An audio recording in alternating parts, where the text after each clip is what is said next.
శుభోదయం మిత్రులారా, వార్తా కథనాలపై విశ్లేషణ కార్యక్రమం టీజీటీవీ మార్నింగ్ న్యూస్ కు స్వాగతం. నేను మీ జైలు సత్య. ముందుగా రాష్ట్రంలో జరుగుతున్న రాజకీయ పరిణామాలను కనుక పరిశీలించినట్లయితే బనకచెర్ల అంశం మరి ఇక్కడ తీవ్ర దుమారం రేపుతా ఉన్నది. బనకచెర్లపై మొద్దు నిద్రమైన ప్రభుత్వం మరి ఇక్కడ బీఆర్ఎస్ ఏదైతే ప్రెస్ మీట్లతోటి బీఆర్ఎస్ పోరాటాలతోటి మరి మేల్కొని ఏదైతే కేంద్రానికి లేఖ రాయడం, అదేవిధంగా మరి ఇక్కడ బీఆర్ఎస్ చేసిన పోరాట ఫలితంగా కేంద్ర పర్యావరణ శాఖ బనకచెర్లకు అనుమతికి ఇవ్వకపోవడాన్ని మరి చూసి ఇక్కడ ఏదైతే కాంగ్రెస్ ప్రభుత్వం తన అసమర్థతను కప్పిపుచ్చుకోవడానికి బనకచెర్ల పాపం మరి ఇక్కడ ఏదైతే బీఆర్ఎస్ కు అంటగట్టే ప్రయత్నం చేస్తా ఉన్నది. అందులో భాగంగా నిన్న రోజున ధీటుగా మరి ఇక్కడ హరీష్ రావు గారు సమాధానం చెప్పడం జరిగింది. అసలు మరణ శాసనం మరి ఇక్కడ ఏదైతే తెలంగాణ గోదావరి వాటాకు మరణ శాసనం లిఖించిందే ఇక్కడ రేవంత్ రెడ్డి అని చెప్పి మరి ఇక్కడ రేవంత్ రెడ్డి ఏదైతే ఆయన విభజన హామీల మీద చర్చ సందర్భంగా ఇంటికి పిలిచి బనకచెర్ల మీద హామీ ఇచ్చిందని, అదేవిధంగా బెజవాడకు వెళ్లి బజ్జీలు తిని ఉత్తమ్ కుమార్ రెడ్డి బనకచెర్లకు మరి జై కొట్టిండని చెప్పి నిన్న రోజున తీవ్ర ఆరోపణలు చేసింది. అదేవిధంగా మరి ఇక్కడ ఏదైతే ఇంతకుముందు సూపర్ మ్యాన్ చూసినాం, అదేవిధంగా బ్యాడ్ మ్యాన్ చూసినాం, స్పైడర్ మ్యాన్ చూసినాం. మరి ఇక్కడ హరీష్ రావు గారు నిన్న రోజున మరి రేవంత్ రెడ్డిని బ్యాగ్ మ్యాన్ గా అదే చిత్రీకరించడం జరిగింది. బ్యాగ్ మ్యాన్, అదేవిధంగా బొంకుడు మ్యాన్ అని చెప్పి కూడా మరి ఇక్కడ కేసీఆర్ వాటర్ మ్యాన్ అయితే ఈయన వాటా మ్యాన్ అని చెప్పి మరి ఇక్కడ రకరకాల వ్యంగ్యాస్తాలతోటి నిన్నటి రోజున బనకచెర్లకు సంబంధించిన సమగ్ర సమాచారాన్ని కూడా మరి ఇక్కడ ప్రజల ముందు ఉంచడం జరిగింది. అదేవిధంగా మరి ఇక్కడ 299 టీఎంసీలు మాత్రమే కృష్ణా జలాలు అలొకేషన్ ఉన్నది, దీనికి కేసీఆర్ కారణం అని చెప్పి మరి ఇక్కడ అబద్ధాలు ఆడుతున్నటువంటి రేవంత్ రెడ్డి అబద్ధాలను ప్రజలకు మరి అర్థమయ్యే విధంగా అసలు 299 టీఎంసీలను మాత్రమే కేటాయించి ఇవాళ తెలంగాణకు తీరని అన్యాయం చేసిందే కాంగ్రెస్ పార్టీ. ఈయన రెడ్డచ్చ మొదలై అన్నట్టు ఈయనకు కాంగ్రెస్ పార్టీ గత ప్రభుత్వాలు చేసిన ఆ పాపం ఏం సంబంధం లేకుండా ఉమ్మడి ఆంధ్రప్రదేశ్ లో ఏదైతే 299 టీఎంసీలు మాత్రమే కేటాయించిందే కాంగ్రెస్ పార్టీ అనే కాంగ్రెస్ ప్రభుత్వం అనే విషయాన్ని మరిచి ఇవాళ దాన్ని బీఆర్ఎస్ కు రుద్దే ప్రయత్నం చేస్తా ఉన్నాడని చెప్పి నిన్న రోజున తెల్లం చేయడం జరిగింది. మరోవైపు చూసుకున్నట్టయితే మరి ఇక్కడ మృతుల సంఖ్యకు సంబంధించి ఏదైతే పటాన్చెరు పాష మైలారం మరి కెమికల్ ఫ్యాక్టరీకి సంబంధించిన మృతులు 38 మంది అఫీషియల్ గా డిక్లేర్ చేయడం జరిగింది. వాళ్ళకు ₹1 నష్టపరిహారం ఇస్తామని చెప్పి నిన్న రోజున కంపెనీ ప్రతినిధులు మరి ఇక్కడ అధికారిక ప్రకటన కూడా చేయడం జరిగింది. ఇక యూరియా కష్టాలు అయితే మళ్లీ మొదలైనవి. ఉమ్మడి ఆంధ్రప్రదేశ్ లో ఏ విధంగా అయితే యూరియా కష్టాలు ఉండేదో ఈ రోజు పోలీసులను పహారా పెట్టి యూరియాను మరి ఇక్కడ పంపిణీ చేయాల్సిన దుస్థితి తెలంగాణలో నెలకొన్నది. మరి ఇక్కడ ఏదైతే సీజన్ ప్రారంభానికి ముందే యూరియా నిల్వలు ఏ విధంగా ఉన్నాయనేది చూసుకోవాల్సిన ప్రభుత్వం వాటన్నిటిని ఏదైతే ప్రజా సమస్యల మీద మరి ఇక్కడ ఏదైతే దాన్ని పరిష్కారం పట్ల నిర్లక్ష్యం వహిస్తూ కేవలం గత ప్రభుత్వం మీద ఆరోపణతోటే వెలగక్కుతున్న మరి ఇక్కడ ప్రభుత్వం నిర్లక్ష్యం మూలంగా మళ్ళీ యూరియా కొరత ఏర్పడ్డది. మరి ఇక్కడ చెప్పులు అడ్డం పెట్టుకొని లేదంటే పాస్ పుస్తకాలు, ఆధార్ కార్డులు లైన్ లో పెట్టి గంటల తరబడి యూరియా కోసం మీరు చూసినా వాళ్ళకి సరిపడే యూరియా వచ్చే పరిస్థితి లేని మరి ఇక్కడ ప్రభావం ఇక్కడ నెలకొని ఉన్నది తెలంగాణలో అనే విషయాన్ని మనం ఇక్కడ గమనించాలి. ఇక మంతని నియోజకవర్గం విషయానికి వస్తే మంతని నియోజకవర్గంలో పోలీసులు ఏ విధంగా వేధిస్తా ఉన్నారు, మరి ఇక్కడ ఏదైతే తెలంగాణకు సంబంధించిన బీఆర్ఎస్ పార్టీ నాయకులను ఏ విధంగా వేధిస్తా ఉన్నారు అని అంటే మరి ఇక్కడ చూసుకున్నట్టయితే పలిమల మారుమూల మరి నియోజకవర్గం, మంత్రి నియోజకవర్గానికి సంబంధించిన మారుమూల పల్లె ఇది పలిమల. ఆ పలిమల మండలానికి మరి ఇక్కడ బీఆర్ఎస్ అధ్యక్షుడు ఈయన ఇలా భార్య మాజీ సర్పంచ్ కూడా మరి ఇక్కడ ఏదైతే ఆ ఛత్తీస్గఢ్ మహారాష్ట్ర సరిహద్దులో ఉంటది, ఆ గోదావరి అటు దాడితే ఛత్తీస్గఢ్ మహారాష్ట్ర మరి ఇక్కడ వీళ్లకు అంత మారుమూల పల్లెకు సంబంధించిన ఈయనను కూడా కాంగ్రెస్ ప్రభుత్వం అదేవిధంగా ఇక్కడ పెద్దసార్లు చిన్నసార్లు ఏ విధంగా వేధించే ప్రయత్నం చేస్తా ఉన్నారు అనే దానికి మరి ఇక్కడ చూసుకున్నట్టయితే ఈయన మీద నిన్నటి రోజున ల్యాండ్ కబ్జా చేసిందని చెప్పి అదట 2018లో కబ్జా చేసిందట, 2020లో ఈయన పేరు మీదకి డిజిటల్ సైన్ ద్వారా వచ్చిందని చెప్పి ఈయన మీద అదేవిధంగా ఇక్కడ జయశంకర్ భూపాలపల్లి జిల్లా పలిమల మండలంలో 420, 467, 468, 471 రెడ్ విత్ 34 ఐపీసీ అని చెప్పి ఇక్కడ జవాల్ తిరుపతి అదేవిధంగా ఆ రోజున ఎంఆర్ఓ ఉన్నటువంటి మంజుల మీద కూడా కేసు నమోదు చేసిండ్రు. కేసు పెట్టింది ఎవరైనా సిరంగి లక్ష్మి అట, వైఫ్ ఆఫ్ ప్రహ్లాద్ అట. ఈమె ఏం చెప్తా ఉన్నది ఇక్కడ చూసుకున్నట్టయితే, నా పేరు సిరంగి లక్ష్మి, వైఫ్ ఆఫ్ ప్రహ్లాద్, వయసు 60 సంవత్సరాలట, క్యాస్ట్ బీసీడీ మున్నూరు కాపట, వృత్తి వ్యవసాయం, రెసిడెంట్ పలిమల, తమరితో తెలియజేయనిది ఏమనగా నాకు పలిమల గ్రామ శివారులో సర్వే నెంబర్ 20లో 3 ఎకరాల 13 గుంటల భూమి గలదు. 1972 సంవత్సరం నుండి దానికి పట్టాదారుగా నా అన్న అయిన జవాది గణపతి, నా భర్త ప్రహ్లాదు. దాని పట్టాదారేమో జవ్వాది గణపతి అట, నా భర్త ప్రహ్లాదు కాసుకున్నాడట. అప్పటి నుండి మేము ఆ భూమిలో వ్యవసాయం చేస్తూ జీవిస్తున్నాము. నా అన్న అయిన గణపతి 40 సంవత్సరాల క్రితం చనిపోయిండు. ఇటు విషయం మా భూమి చుట్టూ ఉన్న చుట్టుపక్కల ఉన్న రైతులందరికీ తెలుసు, మా గ్రామస్తులకు కూడా తెలుసట. కానీ 2018 సంవత్సరంలో జవ్వాది తిరుపతి అనే వ్యక్తి, అతని కులం ఎస్సీ నేత, కానీ మా కులం మున్నూరు కాపు, అతనికి మాకు ఏ విధమైన సంబంధం లేదు. అప్పుడు తిరుపతి భార్య సర్పంచ్ ఉండడం వల్ల అతను తన అధికారాన్ని ఉపయోగించి అప్పుడు ఎంఆర్ఓ గారితో కుమ్మక్కై ఆ భూమిని తన మీదకి తెచ్చుకున్నాడట. ఇక్కడ చూసుకున్నట్టయితే అసలు విషయాన్ని కనుక ఒకసారి గమనించినట్టయితే, ఏదైతే ఈమె సిరంగి లక్ష్మి అనేట ఆమె మరి ఇక్కడ కంప్లైంట్ ఇచ్చింది. జవ్వాది గణపతి ఈమె భూమి అంట, జవ్వాది గణపతి అంటే ఆయన పేరు మీద ఉన్నదట. అది 40 సంవత్సరాలు మరి ఇక్కడ చనిపోయి 40 సంవత్సరాలు అవుతుందట. 40 సంవత్సరాల నుంచి మరి ఈమె సొంత భూమిని ఈమె పేరు మీదకి చేసుకోవడానికి టైం లేదు. కానీ ఇవాళ మరి ఇక్కడ ఎవరో ఈమెను ఆడించడానికి ఈమెను తెర మీదకి తీసుకొచ్చి ఈమెతోటి అక్రమంగా ఒక కంప్లైంట్ ఇస్తే మరి ఇక్కడ పలిమల పోలీసులు ఆగమేఘాల మీద మరి ఇక్కడ కేసులు నమోదు చేసిండ్రు. ఈ కేసుల సంగతి ఒకసారి చూసుకున్నట్లయితే, ముందుగా అసలు జవ్వాది తిరుపతి ఎవరు, జవ్వాది గణపతి ఎవరు, మరి ఇక్కడ వీళ్ళకి మధ్య ఉన్న సంబంధం ఏంటిది అని కనుక ఒకసారి మనం గమనించినట్టయితే,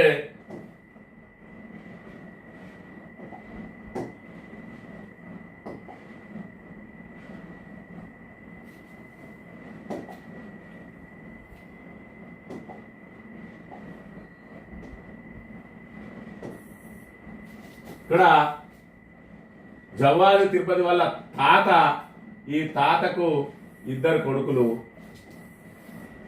ఒక ఆయన చంద్రయ్య, ఒక ఆయన గణపతి. ఈ చంద్రయ్య కుమారుడు తిరుపతి. ఈ చంద్రయ్య ఒక ఎస్సీ నేతకానామను పెళ్లి చేసుకున్నాడు. మరి నేతకానామను పెళ్లి చేసుకుంటే చట్ట ప్రకారం మరి పుట్టిన కొడుకు ఇటు తల్లి కులాన్ని గాని లేదంటే తండ్రి కులాన్ని గాని స్వీకరించే హక్కు మన రాజ్యాంగం కల్పించింది. కాబట్టి ఈ జవ్వాది తిరుపతి ఏం చేసిందంటే, తన తల్లి నేతకాని కులాన్నే తీసుకున్నాడు. ఎస్సీ అని ఎక్కడ కూడా మరి ఇక్కడ ఆయన ఇబ్బంది పడకుండా, ఎక్కడ కూడా నామోషి బిల్ కాకుండా ఎస్సీ నేతకాన్ని మరి కులాన్ని తీసుకున్న తిరుపతి మళ్ళా నెక్స్ట్ ఆయన భార్య ఎస్టీని చేసుకున్నాడు. ఇక్కడ చూసుకున్నట్టయితే గణపతికి పెళ్లి కాలేదు. మరి ఇక్కడ గణపతి అంటే వరుసకు అక్క అయినటువంటి ఆమె దగ్గర మరి తాను ఆమె దగ్గర ఉండేవాడు. ఆమె దగ్గరనే అయిన పొలాన్ని కూడా వాళ్ళే చేసేవాళ్ళు. మరి వాళ్ళ దగ్గరనే ఉండేవాడు. ఆ కౌలుకి వాళ్ళకు ఇచ్చుకుంటూ వాళ్ళతోటి సన్నిహితంగా ఉండేటాడు. మరి ఇక్కడ చూసుకున్నట్టయితే ఈ అక్క కొడుకు ప్రహ్లాదు భార్య లక్ష్మి.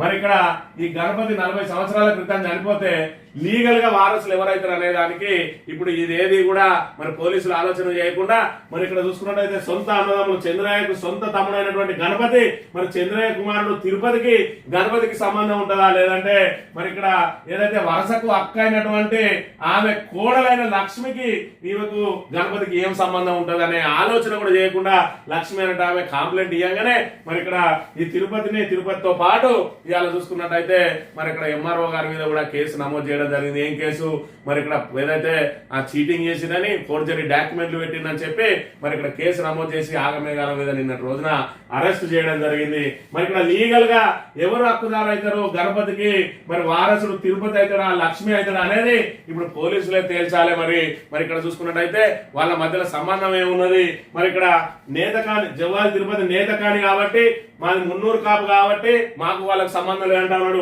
ఇక్కడ చంద్రయ్య మున్నూరు కాపు, గణపతి మున్నూరు కాపు. మరి ఇక్కడ చూసుకున్నట్టు చంద్రయ్య ఎస్సీని చేసుకున్నాడు కాబట్టి తిరుపతి మరి నేతకాని కులానికి కిందకి వచ్చిండు.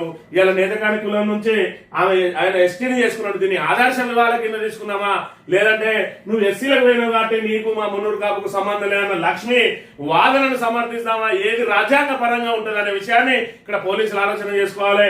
ఆయన నేతకాని కాబట్టి మేము మున్నూరు కాపు కాబట్టి వాళ్ళకు మాకు సంబంధం లేదనంటే ఇక్కడ ఎస్సీని అవమానపరిచినట్టు కాదా అనే విషయాన్ని మనం ఇక్కడ ప్రధానంగా గమనించాలి. మరి రేపు ఇవాళ ఏదైతే నేను చంద్రయ్య కుట్టినా బీసీకి కుట్టినా మరి మా అమ్మ ఎస్సీ కాబట్టి నేను ఎస్సీ కులం తీసుకున్న రాజ్యాంగ ప్రకారం, కానీ నన్ను మా బంధువులు మరి ఇక్కడ కులం తక్కువ వాడని చెప్పి మాకు వాళ్ళకు సంబంధం లేదని చెప్తా ఉన్నారు. ఇది కూడా ఎస్సీ ఎస్టీ అట్రాసిటీ కిందకి రాదా అని చెప్పి పిటిషన్ ఇస్తే ఈ లక్ష్మి ఎస్సీ ఎస్టీ అట్రాసిటీ కేసులో మరి మీద కేసు నమోదు చేయాలా లేదా అనేది కూడా పోలీసులు ఆలోచన చేయాలి. మరి ఇక్కడ చూసుకుంటే లక్ష్మి కూడా ఆలోచన చేసుకోవాలి.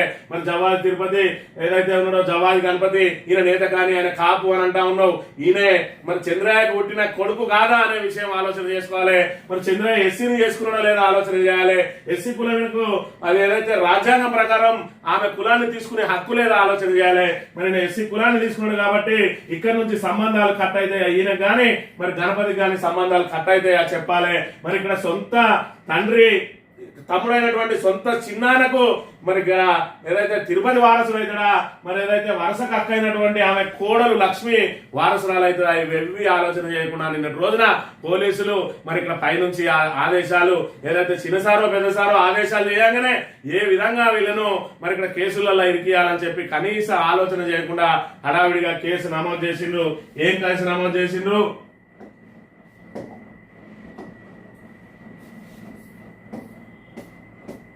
సెక్షన్ 420, 467, 468, 471 రెడ్ విత్ 34 ఐపీసీ 2000 సంవత్సరంలో డిజిటల్ సైన్ అయిందట. ఇవాళ ఆమెకు తెలివచ్చింది 2025 మరి ఇక్కడ జూన్ 25వ తేదీన ఇచ్చిందట. నిన్న హడావిడిగా ఆయనను అరెస్ట్ చేశారు. జూన్ 25వ తేదీన మరి ఇక్కడ ఆమె కంప్లైంట్ చేస్తే మరి ఇక్కడ ఆ లక్ష్మికి మరి గణపతికి అన్నట్లయితాడో ఈ గణపతి మరి ఇక్కడ వాళ్ళిద్దరు సొంత తోడబుట్టిన వాళ్ళ అనే కనీసం ఎంక్వైరీ లేకుండా 8 అరెస్ట్ చేసిండు. అందులో 467 సెక్షన్ పెట్టింది. ఎందుకంటే మరి మిగతా అన్ని కూడా ఇక్కడ స్టేషన్ బెయిల్ ఇచ్చే సెక్షన్ కాబట్టి 467 ఐపీసీ అయితే మరి ఇక్కడ forgery of valuable documents it covers offences related to forging documents such as wills, adoption papers or any authorization for financial transaction or property exchanges. The punishment can be imprisonment for life or up to 10 years. ఇగో దీన్ని అడ్డం పెట్టుకొని నిన్నటి రోజున ఈ జవ్వాది తిరుపతి ఎవరైతే ఉన్నారో ఈ జవ్వాది తిరుపతిని మరి ఇక్కడ జైలుకు పంపాలి అని చెప్పి ఆలోచన చేసిన. దీని వెనుక ప్రధానమైన కుట్రలు ఏంటంటే మంత్రి నియోజకవర్గంలో సోషల్ మీడియాలో ఎవరెవరైతే యాక్టివ్ ఉంటారో బీఆర్ఎస్ లో ఎవరెవరైతే యాక్టివ్ ఉంటారో వాళ్ళందరి మీద ఇప్పటికే అక్రమ కేసులు పెట్టుకుంటూ వస్తా ఉన్నారు.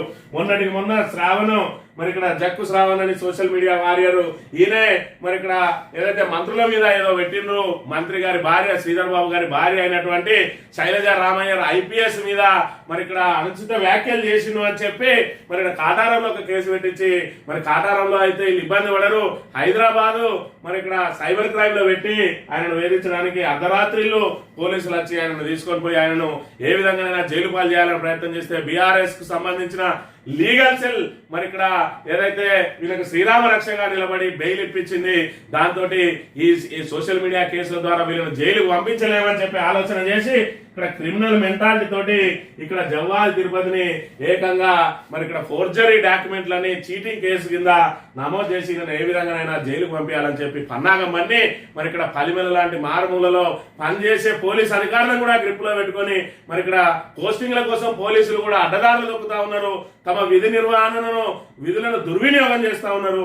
ఈ రకంగా చేస్తే నిన్నటి రోజున ఏం జరిగింది మరి అక్కడ చూసుకున్నట్లయితే జడ్జి గారు నిన్నటి రోజున ఆ రిమాండ్ ను మరి ఇక్కడ పూర్తిగా తిరస్కరించడం జరిగింది. ఆ రిమాండ్ మరి రద్దు చేసి మరి దీనికి మీరు చెప్పే వీటికి పొంతన లేకుండా ఉన్నది, పూర్తి సాక్ష్యాధారాలతోటి రండి అని చెప్పి నిన్నటి రోజున మరి ఇక్కడ రిమాండ్ తిరస్కరించిండు.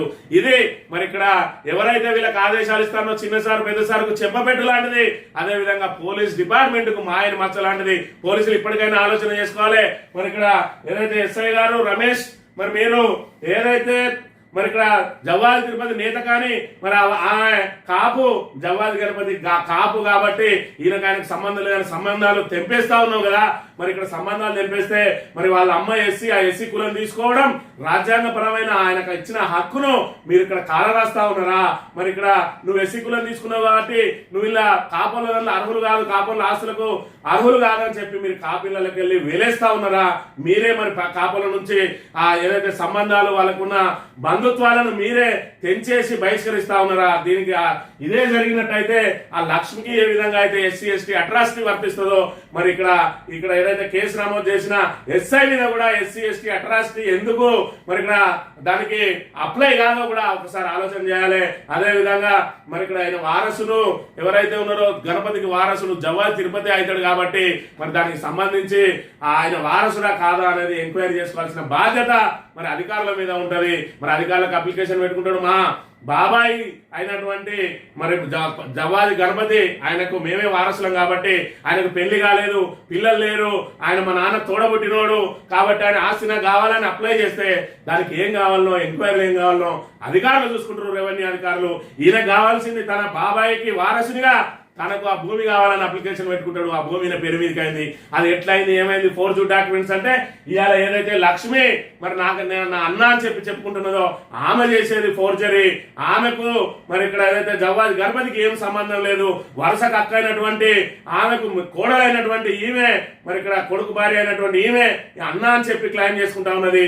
సొంత ఫాదర్, సొంత నాన్న, తమ్ముడు, చిన్నాన్న మరి చిన్నాన్నకి వారసుడు కాదా? ఏ విధంగా కాదో పోలీసులు ఏ విధంగా కేసు నమోదు చేసిందో ఇలాంటి తప్పుడు కేసులు నమోదు చేస్తే భవిష్యత్తులో మరి మీరు ఖచ్చితంగా ఇబ్బందులు గురిగాక తప్పది. పోలీసులు కూడా ఒక ఆలోచన చేయాలి.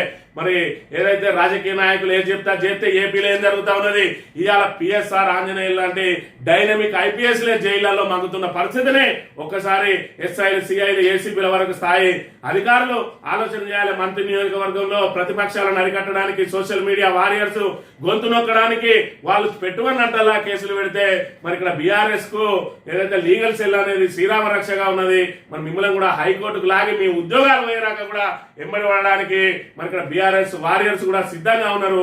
తప్పుడు కేసులు కాదు, తప్పు చేస్తే కేసు పెట్టండి.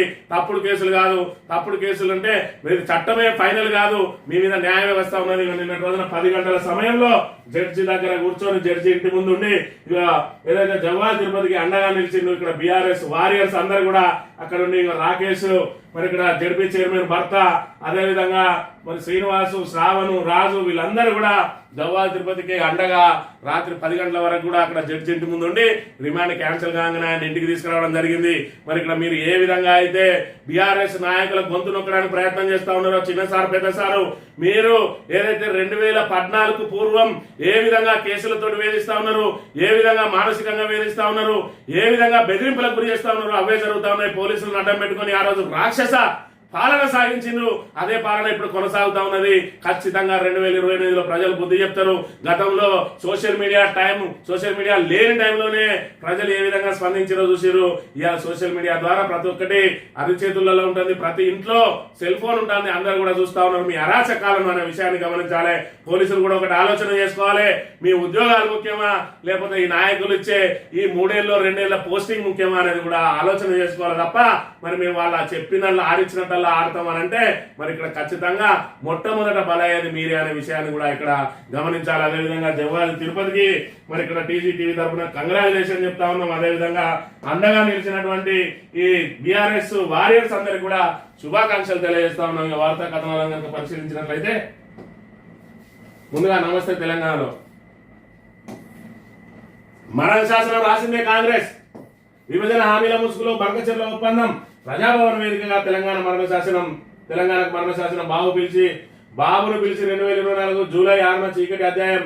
సెప్టెంబర్ 11న ఉత్తమ్ కుమార్ రెడ్డి బెజవాడకు వెళ్లి బాబును కలిసి బచ్చీలు తిరిగి బనకచెర్లకు మద్దతు పలికిండు. బనకచెర్ల లింకకు సహకరించాలని నవంబర్ 15న నిర్మలా సీతారామన్ కు చంద్రబాబు లేఖ రాసిండు. 80,000 కోట్ల కోసం డిసెంబర్ 31న మరో లేఖ రాసిండు. 299 టీఎంసీల రాసముండు పుట్టించిందే కాంగ్రెస్. గోదావరినే కాదు కృష్ణా జలాలను కొల్లగొట్టే కుట్ర.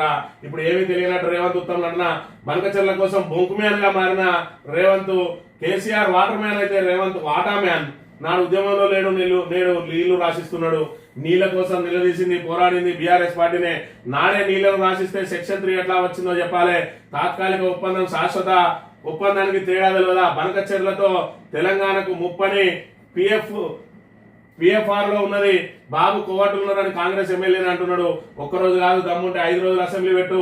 సీఎం రేవంత్ పై విరుచుకుపడ్డ మాజీ మంత్రి హరీష్ అని చెప్పి మరి ఇక్కడ ఏదైతే బనకచెర్ల వివాదం చిలికి గాలివానగా మారి రాష్ట్ర వ్యాప్తంగా కాంగ్రెస్ మరి ఇక్కడ దీనిలో దోషిగా నిలబడే మరి ఇక్కడ ప్రమాదం ఏర్పడడంతో దోషిగా నిలబడ్డది ఆల్రెడీ తెలంగాణ ప్రజానికి అందరికి కూడా అర్థమైపోయింది. మరి ఏదో అయితే మరి రేవంత్ రెడ్డి గోదావరిలో మాకు 1000 టీఎంసీలు, అదేవిధంగా కృష్ణాలో మాకు 500 టీఎంసీలు చాలు అని చెప్పి అన్నాడు. ఆయన అవగాహన రాహిత్యానికి లేదంటే ఆయన గురుభక్తికి తెలంగాణ ప్రజలందరూ కూడా ఆగ్రహం వ్యక్తం చేస్తున్న వేళ మరి తిరిగి మళ్ళీ మాకు వాటా మరి మిగులు జిల్లాలో కావాలి, నిగర జిల్లాలో కావాలి అని చెప్పి కొత్త పాట వాడిండో దాంతో మరి పూర్తి స్థాయిలో తేడతెల్లమైంది. బనకచెర్ల విషయంలో బీఆర్ఎస్ కనుక పోరాటం చేసి ఉండకపోతే ఇప్పటికే బనకచెర్ల కేంద్రం నుంచి అనుమతులు కూడా వచ్చి ఉండేవి. మరి ఇక్కడ చూసుకున్నట్టయితే బనకచెర్లకు లింకు పడ్డది ఎప్పుడంటే మరి ఇక్కడ ఏదైతే 2024 జూలై 4న మరి విభజన హామీల మీద చర్చించే నెపంతో చంద్రబాబు తీసుకొచ్చి బనకచెర్ల గ్రీన్ సిగ్నల్ ఇచ్చినామని చెప్పి మరి అదే విధంగా ఏదైతే సెప్టెంబర్ 11న ఉత్తమ్ కుమార్ రెడ్డి బెజవాడకు పోయి మరి ఆడ బజ్జీలు తిని ఆయన కూడా పచ్చ జెండా ఊపిడని చెప్పి నిన్న రోజున హరీష్ రావు ఆరోపణలు చేయడం జరిగింది.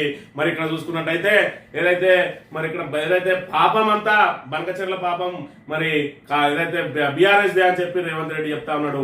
2016లోనే దానికి ఒప్పందం జరిగిందని అంటా ఉన్నాడు. ఒక్కసారి ఆలోచన చేసుకోవాలి. 2016లో రేవంత్ రెడ్డి ఎవరెంబడి ఉన్నాడు. మరి ఇక్కడ కేసీఆర్ కు చంద్రబాబుకు ఏ విధంగా వైరం ఉన్నది అప్పటికనే ఆలోచన కూడా చేయాలి. అప్పుడే ఏర్పడ్డ తెలంగాణలో 10 సంవత్సరాలు మేము ఇక్కడనే ఉంటాం, ఉమ్మడి రాజధాని హైదరాబాద్ అని చెప్పి పాతుకపోయే ప్రయత్నం చేసిండు చంద్రబాబు. అదే సమయంలో మరి ఇక్కడ ఏదైతే ఎమ్మెల్యేలను చీల్చి ప్రభుత్వాన్ని వడగొట్టే కుట్ర కూడా జరిగింది. ఆ సమయంలో మరి ఇక్కడ ఎవరైనా చేసింది చంద్రబాబు శిష్యుడైనటువంటి రేవంత్ రెడ్డి స్టీఫెన్సన్ కు 50 లక్షల రూపాయలు ఇస్తూ అడ్డంగా దొరికిపోవడంతో ఓటుకు నోటు కేసులో మరి తనను కూడా అరెస్ట్ చేస్తారేమో అని చెప్పి రాత్రికి రాత్రి పరారైన చంద్రబాబు నాయుడు 2015లో మరి ఇక్కడ 2016లో ఆ కేసు ఇంకా నడుస్తూనే ఉన్నది. అప్పటికి అగ్గి బుగ్గిగా నడుస్తున్నటువంటి చంద్రబాబు కేసీఆర్ల మధ్య అవగాహన ఒప్పందం ఏనంగా ఏర్పడ్డది. మరి నిజంగానే మరి ఇక్కడ ఏదైతే చంద్రబాబును బ్లాక్ మెయిల్ చేసే స్థాయిలో కేసీఆర్ ఉన్నాడు అక్కడ. మరి ఇక్కడ కేసీఆర్ ను బ్లాక్ మెయిల్ చేసి బనకచెర్ల ఏ విధంగా చంద్రబాబు కట్టుకుంటాడు, చంద్రబాబే కేసులో ఇరికిపోయి ఉన్నాడు. ఏమన్నా మరి ఇక్కడ రేవంత్ రెడ్డి అయితే ఏటు చంద్రబాబుగా ఉన్నాడు కాబట్టి ఆ చంద్రబాబును హైదరాబాద్ వస్తే అరెస్ట్ చేస్తారని చెప్పి ఆయన హైదరాబాద్ లో అడిగే పెట్టలేదు. ఇంకా ఏ రోజు బనకచెర్ల కోసం ప్రయత్నం చేసిండు చెప్పడానికన్నా కొంచెం ఏదైతే అబద్ధాలు ఆడినా అతికినట్టుండాలని అంటారు. 299 టీఎంసీలకు సంతకాలు పెట్టిందంటారు. అసలు 299 అనే ఈ ఫిగర్ ఎక్కడి నుంచి వచ్చింది? 299 ఫిగర్ పుట్టించిందే కాంగ్రెస్. మరి ఇక్కడ 2 రాష్ట్రాలు విడిపోయినప్పుడు అథెంటికేషన్ గా తెలంగాణ వాటా ఎంత ఇదెంత అని చెప్పి తేల్చాలంటే దానికి కమిషన్ వేయాలి. ఆ కమిషన్ ముందు మరి ఇక్కడ చర్చకు వచ్చే లోపు తాత్కాలికంగా ఒప్పందానికి మరి ఇక్కడ ఏదైతే ఇప్పుడు తెలంగాణ వాడుకుంటా ఉన్నదో ఆ వాటా, ఏదైతే ఆంధ్ర వాడుకుంటున్నదో ఆ వాటాను పెట్టి తాత్కాలికంగా ఒప్పందం చేసుకున్నారు. ఆ తర్వాత సంవత్సరం లోపు మరి ఇక్కడ కమిషన్ వేయాలి, దానికి పంపిణీ చేయాలనంటే మరి ఇక్కడ గత ప్రభుత్వాలు మరి అటు కాంగ్రెస్ ప్రభుత్వం కానీ వచ్చిన తర్వాత బీజేపీ ప్రభుత్వం, మరి కాంగ్రెస్ ప్రభుత్వం అప్పటికే వేయింది. 2014లో వచ్చిన బీజేపీ ప్రభుత్వం ఏపీకి అదేవిధంగా మరి ఇక్కడ తెలంగాణకు కృష్ణాలో వాటా విషయాన్ని తేల్చడంలో పూర్తిగా నిర్లక్ష్యం వహించింది. ఏ విధంగానైనా బీఆర్ఎస్ ను మరి ఇక్కడ ఖతం చేయాలి, బీజేపీ పాగా వేయాలని చెప్పి 10 సంవత్సరాల పాటు బీఆర్ఎస్ కు ఎలాంటి మద్దతు ఇవ్వకుండా ప్రయత్నం చేసిన విషయం వాస్తవం కాదా?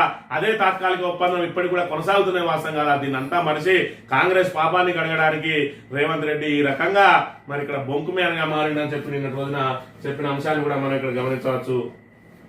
ఈ తెలంగాణలో చంద్రబాబు కోవట్లట ఇరిగేషన్ రోడ్లు అన్ని చోట్ల వాళ్ళ తందాలే. ఏపీ బనకచెర్ల ప్రాజెక్టు బంద్ కావాలంటే ఆ కోవట్ల ఇళ్లకు నీళ్లు కరెంటు కడియాలి. మంచిగా మాట్లాడితే ఆంధ్రులు మన మాట వినరు. కాంగ్రెస్ ఎమ్మెల్యే అనిరుద్ధ్ ఘాట్ వ్యాఖ్యలు. మరి చంద్రబాబు కోవర్టులు ఎవరు? మరి ఇక్కడ ఆ కోవర్టులు ఎవరో కూడా ఇక్కడ చెప్పాలి. మరి చంద్రబాబు కోవర్టులు మరి పీఠాల మీద కూర్చొని ఉన్నారు. ఆ కోవర్టులను నువ్వేం చేయగలుగుతావు? నువ్వు మా కామన్ ఎమ్మెల్యేవు. ఇక్కడ ప్రతిపక్షాలు గగ్గోలు పెడతా ఉన్నాయి, చంద్రబాబు అనుకూలురై ఇక్కడ ఉన్నారు అని చెప్పి గగ్గోలు పెడతా ఉన్నాయి. మరి ఇక్కడ ఏదైతే ప్రతిపక్షాల మాటలు ఏవైతే ఉన్నాయో దాన్ని బలపరుస్తా ఉన్నది. ఇక్కడ బనకచెర్ల ఆపాలి అంటే ఆ కోవర్టులను పీచమనసాలి అంటా ఉన్నాడు. మరి ఆ కోవర్టులను పీచమనసాలంటే మరి ఇక్కడ చేయాల్సింది కాంగ్రెస్ అధిష్టానమే. మరి ఇక్కడ కాంగ్రెస్ ఎమ్మెల్యేనే ఈ రకమైన వ్యాఖ్యలు చేస్తా ఉన్నాడు. కాబట్టి ఇప్పటికైనా కాంగ్రెస్ అధిష్టానం ఆలోచన చేయాలి. ఇలా తెలంగాణ పీఠమెక్కి తెలంగాణకు అన్యాయం చేసే ఆ కోర్టులు ఎవరో మరి ఇప్పటికైనా అది జగమెరిగిన సత్యమే కాబట్టి ఆ కోర్టుల మీద మరి చర్యలు తీసుకోవాలి. ఇక పోలీసు భద్రత మధ్య యూరియా పంపినట. సాగు సీజన్ మొదలు కాకముందే కదా ముఖ్యమంత్రి కేసీఆర్ ఎరువులు తెప్పించి అదునుకు అందించి రైతులకు అండగా నిలిస్తే కాంగ్రెస్ సర్కార్ మళ్ళీ అన్నదాతలను రోడ్డుకి ఇడిచింది. ఇట్లా పోలీసు వాళ్ళని పెట్టి మరి ఇక్కడ యూరియా పంపిణీ చేసే దుస్థితి మళ్ళీ వచ్చింది. చెప్పులు అడ్డం పెట్టి లేదంటే పాస్ పుస్తకాలు లైన్ లో పెట్టి పొద్దుగా 4 గంటలకే పోయి మరి యూరియా దుకాణాల ముందట లేదంటే పిఎస్సిఎస్ సెంటర్ల ముందట పడిగాపులు గాయాల్సిన దుస్థితి ఏర్పడ్డది. మరి గతంలో చూసుకున్నట్టయితే మరి కేసీఆర్ యూరియా నిల్వలు నువ్వు ఎప్పుడైతే 24 గంటల్లో నీకు ఏ రోజు ఏ టైము అవైలబుల్ ఉంటే ఆ టైం వెళ్ళి కొనుకొచ్చుకోన్న చందంగా ఉండేది. ఇవాళ లారీ వచ్చిందంటే మళ్ళీ దొరుకుతుందా అని చెప్పి ఒకరి మీద ఒకరు మరి పడుకుంటూ ఇక్కడ పడిగాపులు గాయాల్సిన దుస్థితి ఏర్పడ్డ పరిస్థితి. మరి ఇక్కడ ఆనాటి రోజులను తీసుకొచ్చి రేవంత్ రెడ్డి అన్న ఇక కేంద్రం పంపితేనే యూరియా ఇవ్వగలం. రాష్ట్రంలో 1,94,000 టన్నుల కొరత ఉన్నదట తుమ్మల నాగేశ్వరరావు చెప్తా ఉన్నాడు. మరి ఎందుకున్నది? మీ చేతగాని అసమర్థ ప్రభుత్వం వల్లనే ఉన్నాయి కదా. గత 10 సంవత్సరాల కేసీఆర్ ఏ రోజు యూరియా కొరత రానియలేదు. మరి ఇక్కడ మీకు పరిపాలన చేతగాక మీ పాలన వైఫల్యంతో ఇలా రైతులు నానా రకాల ఇబ్బందులు పడతా ఉన్నారు. మీరు రైజింగ్ తెలంగాణ అంటారు. మరి గతంలో యూరియా కొరత లేకుండా ఈ రోజు యూరియా కొరతను సృష్టించడమే రైజింగ్ తెలంగాణ. రైతులను ఈ నడి రోడ్డు మీద నిలబెట్టి మరి గంటల తరబడి వేచి చూపించడమే మరి ఇక్కడ రైజింగ్ తెలంగాణ. ధాన్యం కొనుగోలు కేంద్రాలు తీసుకొస్తే మరి ధాన్యం కొనుగోలు కేంద్రాల వల్ల మరి రోజుల తరబడి పడిగాపులు కావడమే రైజింగ్ తెలంగాణ.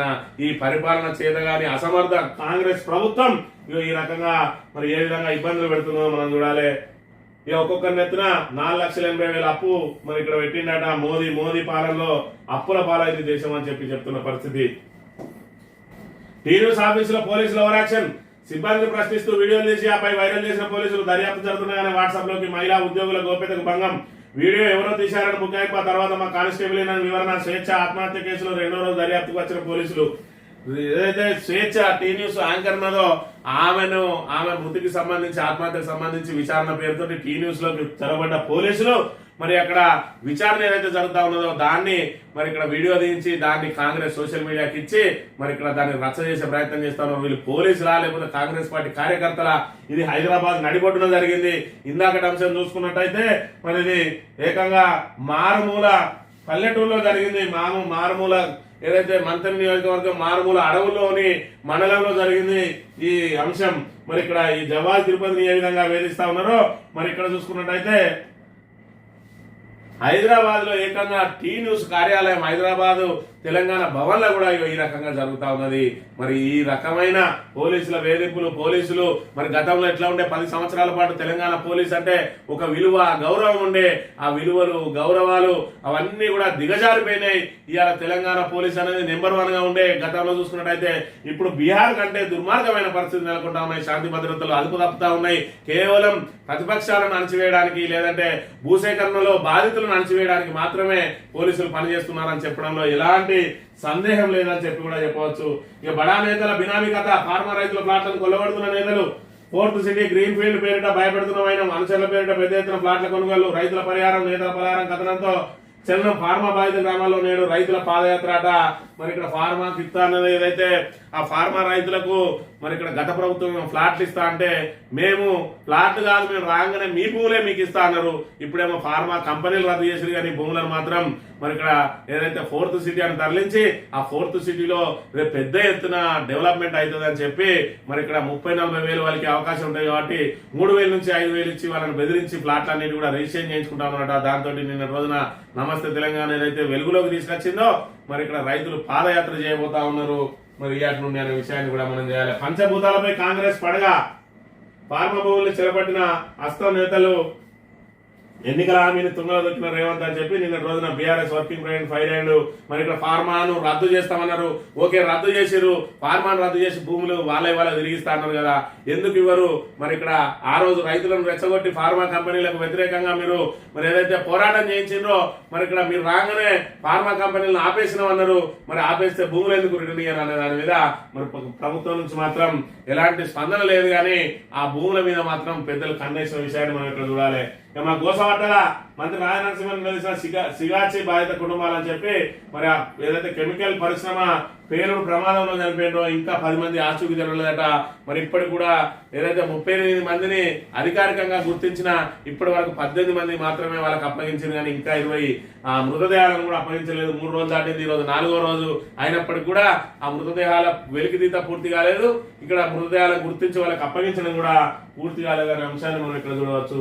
సాక్షి దినపత్రిక విషయానికి వస్తే ప్రభుత్వ ఆసుపత్రిలో 1 నెల పనిచేయండి అట.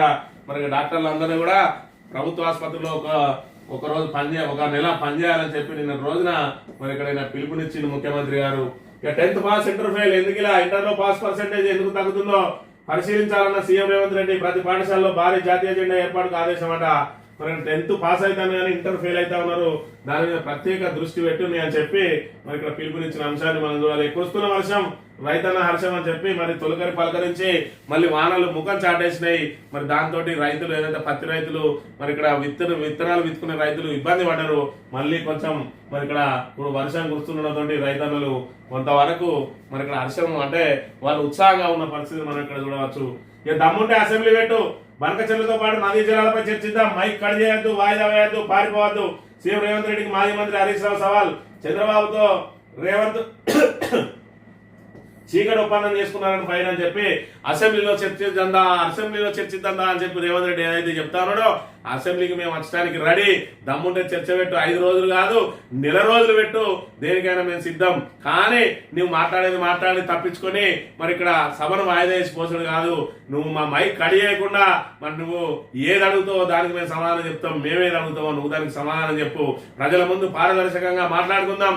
మైకులు కడి చేసి తప్పించుకొని పోను అని కనుక నీకు ధైర్యం ఉంటే సభ పెట్టి ఎన్ని రోజులైనా చర్చించడానికి సిద్ధం అని చెప్పి హరీష్ రావు సవాల్ చేసిండు. ఈ సవాల్ నుంచి తప్పించుకోవాలంటే రేవంత్ రెడ్డికి ఒకటే మార్గం, నువ్వు కాదు, నీ స్థాయి కాదు మాది, మీ కేసీఆర్ రమ్మను అప్పుడు పెడతా అంటాడు. ఇక అది ఏ విధంగానైనా కేసీఆర్ ను అవమానపరచాలి అనేది రేవంత్ రెడ్డి ధ్యేయం. ఎందుకంటే కాంగ్రెస్ ప్రతిష్ట పూర్తిగా దిగజారింది. మరి ఇక్కడ తాను ఏదైతే కక్ష సాధింపు ఒక్కటే ఆయనకు మిగిలి ఉన్నది కాబట్టి కేసీఆర్ ఏ విధంగానైనా ప్రత్యక్షంగా ఆయనను అవమానపరచాలి అనేది ఒక్కటే ఆయన ధ్యేయం. కాబట్టి ఆయనకు ప్రజా సమస్యల మీద పట్టింపు లేదు, తెలంగాణ పురోగతి మీద పట్టింపు లేదు. తాను అనుకున్నది నెరవేరింది, ముఖ్యమంత్రి కావాలి, తన స్వార్థం కోసం ముఖ్యమంత్రి అయిండు. ఇక కేసీఆర్ కుటుంబాన్ని జైలుకు పంపాలి, అది అయితలేదు. కనీసం అసెంబ్లీకి పిలిచన్నా మనం ఏదైనా అవమానపరచాలి అనే ప్రయత్నంలో ఉన్నాడు తప్ప రేవంత్ రెడ్డికి ప్రజా సమస్యలు కానీ, బనకచెర్ల ఆపే విషయంలో కానీ, గోదావరిలో మన వాటా కోసం కానీ, మరి ఇక్కడ ఏదైతే మేడిగడ్డ ఆ ప్రాజెక్టును పునరుద్ధరించే విషయంలో కానీ చిత్తశుద్ధి లేదనే విషయాన్ని మనం ఇక్కడ గమనించాలి. 14 నుంచి రేషన్ కార్డులు ఇస్తారట. ఈ అమెరికాకు సంబంధించి విద్యార్థి వీసాలపై కాల పరిమితి కత్తి, ట్రంప్ సర్కార్ కొత్త ప్రతిపాదన, ఖచ్చితమైన గడువు తేదీతో భారతీయ విద్యార్థులకు కొత్త సమస్యలు అని చెప్పి మరి ఇక్కడ ట్రంప్ నిర్ణయాలు అయితే అస్తవ్యస్తంగా ఉండి మరి ఇక్కడ విదేశీ విద్యార్థులందరికీ కూడా ఇబ్బందులు పడుతూ ఉన్న పరిస్థితిని మనం ఇక్కడ ప్రధానంగా గమనించాలి. పాఠశాల విద్య ఇకపై 12వ తరగతి దాకా హై స్కూల్ స్థాయిని పెంచే యోజన, విద్యార్థుల డ్రాప్ అవుట్లను నివారించేందుకు ఇతర రాష్ట్రాలు అధ్యయనం చేయాలి. 10వ తరగతిలో ఉత్తీర్ణులైన ప్రతి విద్యార్థి ఇంటర్మీడియట్ పూర్తి చేసేలా చూడాలి. యంగ్ ఇండియా రెసిడెన్షియల్ స్కూళ్ల నిర్మాణాల ప్రగతిపై నివేదిక సమర్పించాలి. విద్యాశాఖపై సమీక్షలో సీఎం రేవంత్ రెడ్డి అని మరి నాకు ఇన్ని రోజులకు దొరికింది. మరి టైము మరి ఇక్కడ 10వ తరగతిని 12వ తరగతి రాగా మరి ఏకకాలం అంటే ఒకటేదల్లా రెసిడెన్షియల్ స్కూల్స్ లోనే మరి 12వ తరగతిని కూడా అందులోనే కలిపేయాలంటా ఉన్నాడు. ఆల్రెడీ కేసీఆర్ ప్రవేశపెట్టిండు. ఏదైతే గురుకుల పాఠశాలలో 10వ తరగతిలో అందులోనే ఇంటర్ను కూడా ఇంక్లూడ్ చేసి అప్గ్రేడ్ చేసుకుంటా వస్తా ఉన్నాడు. దాన్ని అనుసరిస్తే చాలు, రేవంత్ రెడ్డి కొత్త పథకాలు పెట్టాల్సిన అవసరం అయితే ఏం లేదనే విషయాన్ని గమనించాలి. ఈనాడు తిరుపతి విషయానికి వస్తే నియోజకవర్గానికి 2 ఇంటిగ్రేటెడ్ పాఠశాలలు మీరు పెడతా అన్న ఒక్కటి పూర్తి చేసి మరి అవన్నిటిని ఈ 3 సంవత్సరాల లోపు ఇంటిగ్రేటెడ్ కళాశాలను ఓపెన్ చేయండి, ఇంటిగ్రేటెడ్ పాఠశాలను ఓపెన్ చేయండి. ఆ నియోజకవర్గానికి ఒక్కటి చేయరు ఫస్ట్, రెండోది తర్వాత ముచ్చట. మండలానికి ఇంటర్నేషనల్ స్కూల్ అన్నారు, విద్యా వికాసం కింద 5 లక్షల విద్యా భరోసా కార్డు అన్నారు. నా భరోసా లేదు, నా కార్డు లేదు, నా ఇంటిగ్రేటెడ్ స్కూల్ లేదు, మండలానికి ఒక మరి ఏదైతే ఇంటర్నేషనల్ స్కూల్ లేదు. కానీ మరి ఇక్కడ ఏదైతే ప్రకటనలు మాత్రం భారీగా ఉంటా ఉన్నాయి. ఇంటిగ్రేటెడ్ స్కూల్ ఆల్రెడీ అయినాయట నియోజకవర్గానికి ఒకటి, ఇక రెండో దానికి ప్రతిపాదన చేస్తాడు సారు. అరవింద్ కుమార్ కు అనీషా పిలుపు, ఫార్మా యూరియస్ కేసులో నేను విచారణ. ఫార్మా యూరియస్ కేసుకు సంబంధించి అప్పటి ఐఏఎస్ ఆఫీసర్ ఎవరైతే ఉన్నారో మరి ఇక్కడ ఆయనను మళ్ళీ ఏదైతే ఏసీబీ అధికారులు పిలిచినట్ట, ఏసీబీ అధికారులు మరి ఆ కేసులు ఎట్లా ఫ్రేమ్ చేయాలని నానా ప్రయత్నాలు చేస్తా ఉన్నారు. అందులో దానికి ఏ మాత్రం వాళ్ళకైతే దొరుకుతలేదు. కానీ మరి ఇక్కడ కక్ష సాధింపు లోపలే పోతాడు. మరి రేవంత్ రెడ్డి ఒకటి ఆలోచన చేయాలి, వాళ్ళ మంత్రులు కూడా ఒక ఆలోచన చేసుకోవాలి. ఇలా ఈ ఫార్ములా ఈ రేస్ కేసు ఏదైతే తప్పని అంటున్నావో మరి నువ్వు పెట్టిన అందాల పోటీల మీద కూడా విచారణ చేసి, నువ్వు చేసిన ప్రతి పని మీద కూడా విచారణ చేసి ఏసీబీ విచారణని కమిషన్లు అనేస్తే రాబోయే రోజులలో మీ మంత్రులు మరి ఇక్కడ బయట ఏదైతే జనజీవన స్రవంతిలో ఉంటారో జైళ్ళల్లో ఉంటారో కూడా ఒకసారి ఆలోచన చేసుకోవాలి. మరి ఇక్కడ గతంలో చూసుకున్నట్టయితే కేసీఆర్ ప్రభుత్వం 10 సంవత్సరాల పాటు ఉమ్మడి ఆంధ్రప్రదేశ్ లో తెలంగాణలో జరిగిన అక్రమాలను అన్నిటిని కూడా పక్కన పెట్టింది. ఇలా తవ్వుకుంటూ పోతే ఇవిడి విన్నే తిరగాల్సి వస్తుంది. మనం ఇవన్నీ కాదు, మనకు అభివృద్ధి ముఖ్యం అని చెప్పి మరి ఇక్కడ రోజుకు 5-6 గంటలు కూడా కరెంట్ ఇవ్వలేని దుస్థితి నుంచి 24 గంటల కరెంటును తీసుకొచ్చిండు. మరి ఇక్కడ ఇన్ఫ్రాస్ట్రక్చర్ డెవలప్ చేసిండు. 2 కోట్ల చదరపు అడుగుల నిర్మాణాలు చేపట్టిండు అని అంటే ఉమ్మడి ఆంధ్రప్రదేశ్ లో 50 లక్షలు ఉంటే దానికి 3 అంతలు మరి 2 కోట్ల చదరపు అడుగుల నిర్మాణాలు చేపట్టిండు అని అంటే మరి 7,000 మెగావాట్ ఉన్న కరెంటును 22,000 మెగావాట్లకు పెంచిండు అని అంటే మరి ఇక్కడ మిషన్ కాకతీయ చెరువులు ఏదైతే నిర్లక్ష్యానికి గురైనాయో ఏకకాలంలో చెరువులన్నింటినీ పునరుద్ధరించిండు అని అంటే కాళేశ్వరం లాంటి బ్రహ్మాండమైన ప్రాజెక్టును కట్టిండు అని అంటే ఈ తెలంగాణ పురోగతి మరి ఏదైతే అపర భగీరథులు లాంటి మరి ఇక్కడ కేసీఆర్ వల్లనే సాధ్యమైంది. దాన్ని కొనసాగిస్తే చాలు. మరి బృహత్తరమైన మిషన్ భగీరథ కార్యక్రమాన్ని, మిషన్ భగీరథ పథకాన్ని కొనసాగించలేక చతికిల పడుతూ ఉన్నది కాంగ్రెస్ ప్రభుత్వం. మరి ఇక్కడ ఆ మిషన్ భగీరథను చూసే హర్ ఘర్ జల్ అని ముఖ్యమంత్రి ఏదైతే ప్రధానమంత్రి పెట్టిండు. మనం ఇచ్చే రైతు బంధు దేశంలో ఎక్కడ లేదు. మరి ఇక్కడ ఆ ప్రధానమంత్రి కూడా దాన్ని అనుసరించి మనం 5,000 ఇస్తే ఆయన 3,000 ఇస్తున్న పరిస్థితి మరి అక్కడ నెలకొన్నది. మరి ఇవన్నిటిని కూడా కేసీఆర్ ఆదర్శంగా ఏదైతే కేంద్ర ప్రభుత్వం తీసుకుంటే ఇవాళ కేసీఆర్ పథకాలను కొనసాగించలేక మరి ఇక్కడ రైతు బంధుకు రామ్ చెప్పింది, దళిత బంధును వదిలేసింది, బీసీ బంధును తీసేసింది, కేసీఆర్ కిట్టు ఖతం అయిపోయింది, కళ్యాణ లక్ష్మిలో తులం బంగారం అన్నాడు, తులం బంగారం మరి అటకెక్కింది, విద్యార్థులకు స్కూటీలు అన్నాడు, స్కూటీ లేదు, మహిళలకు 2,500 అన్నాడు, 2,500 లేదు, పన్ను టాకులకు 2,000 4,000 చేస్తా అన్నాడు. అదేవిధంగా 4,000 ఉన్నటువంటి దివ్యాంగుల పెన్షన్ 6,000 చేస్తా అన్నాడు.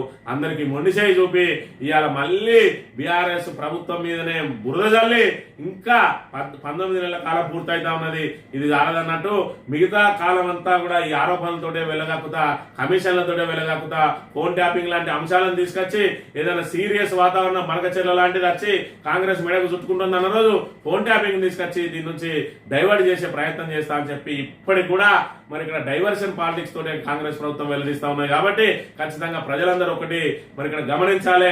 ఇప్పుడు తొందరపడాల్సిన అవసరం ఏం లేదు. మనం ఎప్పుడు ఎలక్షన్లు వస్తే అప్పుడు కాంగ్రెస్ ను బొంద పెడితే చాలు తెలంగాణ బాగుపడుతుంది అనే విషయాన్ని గుర్తుంచుకొని మనం ముందుకు సాగాలని కోరుతూ ఇది ఈ రోజు మార్నింగ్ న్యూస్. తిరిగి వెళ్తాం. Thank you very much.